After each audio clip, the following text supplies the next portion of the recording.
Good evening, Professor. My name is Terrence Bailey II, and I am a student at AMU in one of your classes, Physics 133, and I just finished completing lab number 5.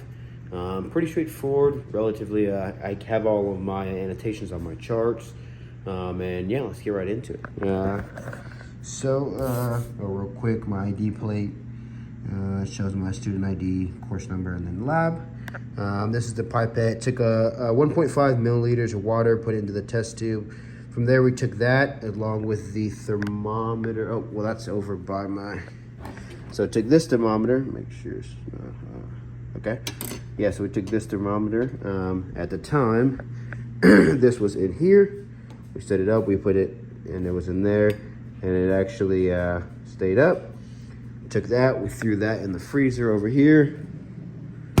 And we actually froze the water over time, every 5 minutes, checking temperature and etc., putting it into the chart. So pretty straightforward, like I said, with that one.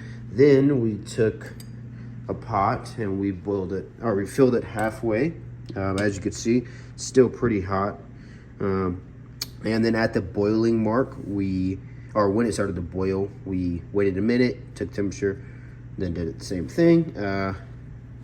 One thing that I did notice that was a bit funny was that in the post lab, it talked about how it had, so I went ahead and read ahead the post lab, and I talked about how the boiling standard is 100 degrees Celsius. For me, looking at this right here, it was actually just above 100 degrees, if it'll focus in. Yeah, so, okay, well, this is not going well. But it was actually boiling at 101. So I just found that interesting because it did say in the post lab that the standard was 100 degrees Celsius, but mine, I didn't start to see true boiling point until 101 degrees Celsius. I'm sure small error or small deviance in when you look versus when you place and stuff like that. But yeah, that's my lab 5. I will submit post lab and video on YouTube. And thank you so much. Have a good night.